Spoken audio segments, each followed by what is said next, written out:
Olá, eu sou a professora Iracema, sou professora de Biologia e hoje a gente vai trazer esse tema, a teoria evolutiva sobre a origem da vida, um tema bastante discutido na Biologia. Dentro dessa temática, estudaremos o criacionismo, a panspermia, biogênese e abiogênese, bem como a evolução química, teoria dos coacervados. O objetivo da nossa aula é refletir em torno das teorias evolutivas, sobre a origem da vida, visando compreender as ideias e experimentos que embasaram essas teorias. E a gente começa essa discussão trazendo o criacionismo, uma corrente que acredita que Deus criou todos os seres vivos. Dentro dessa ideia temos o fixismo, que é um pensamento de que as espécies não evoluem. Eles defendem que as espécies, da forma como elas foram criadas, elas estão até hoje. É uma corrente bem considerável, até hoje ela ainda é aceita, por alguns, mas cientificamente a gente tem teorias que são mais aceitas, que são testadas, comprovadas cientificamente. Tá? Então a gente tem também a ideia da panspermia nessa corrente. A vida ela veio de fora da Terra, Então micro-organismos teriam vindo do espaço através de fragmentos de meteoritos. Existem diversos questionamentos, porque pensa-se qual organismo é esse, Que forma de vida é essa que sobreviveria a uma viagem dessa, até o planeta Terra, e o impacto desse meteorito com a Terra também, como que ela conseguiria ter sobrevivido. Então, não é uma teoria aceita nos dias atuais. E aí a gente fica naquele pensamento, de como que surgiram esses primeiros seres vivos, E temos a teoria da biogênese e da teoria da abiogênese.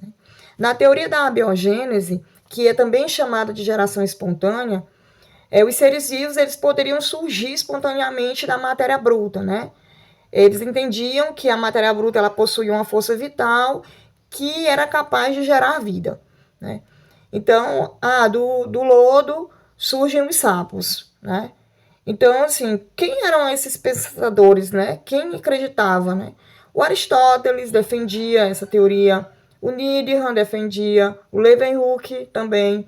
Então, a gente pensa, eram pesquisadores que tiveram contribuições consideráveis para a ciência. Tá? Então, naquela época, era compreensível esse questionamento.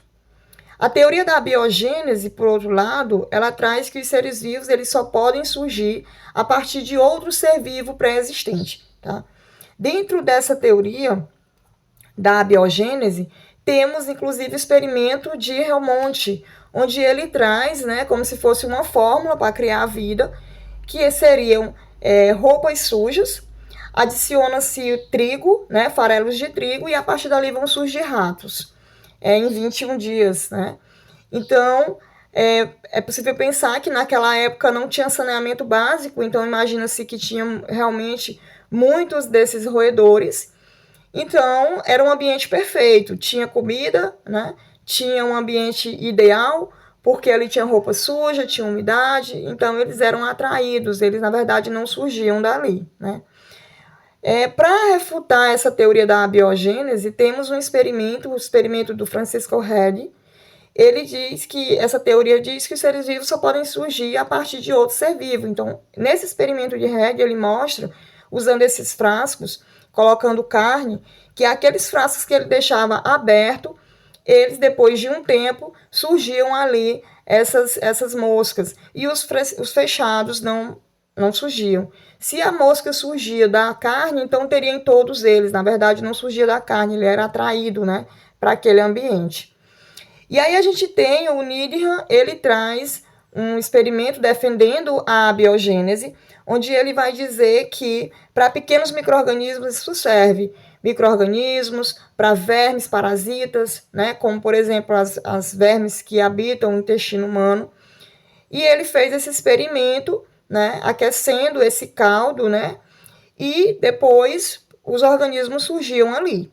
O Spallanzani faz um experimento similar, onde ele vai questionar Parece com esse frasco que eu tenho aqui, né? O Spallanzani, ele coloca o caldo e depois ele vai fazer tampar, né?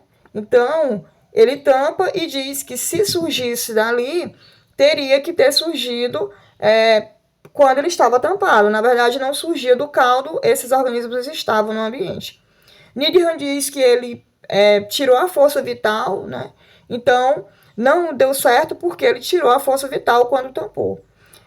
Temos um experimento logo a seguir do Louis Pasteur, onde ele vai provar isso de uma forma bem interessante com esse experimento do bico de cisne, né? Quando ele aquece esses balões, né? Com caldo e coloca esse gargalo. Enquanto esse gargalo ele retém os micro-organismos, né?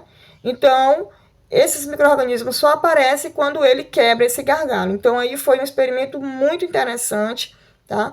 Que realmente refutou a teoria da abiogênese. As contribuições desse trabalho temos até hoje com os enlatados. Então, na indústria, eles fervem, né? Ou eles colocam algum material que mata esses micro-organismos. Se não tem micro-organismos, não tem decomposição e, consequentemente, o tempo que ele vai demorar para passar por algum processo onde esse alimento não pode mais ser utilizado, demora bastante. Então, até hoje, a gente utiliza esse conhecimento, tá?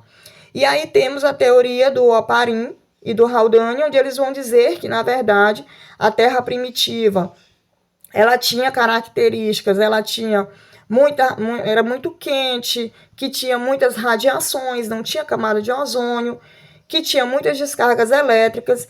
Então, o que havia ali era simplesmente a amônia, o nitrogênio, o vapor de água, tá? E também o metano. Então, essas substâncias elas foram se aglomerando, elas foram sofrendo com essas radiações e foram se associando e formando moléculas. E que a partir dessas moléculas foram formados os coacervados, tá?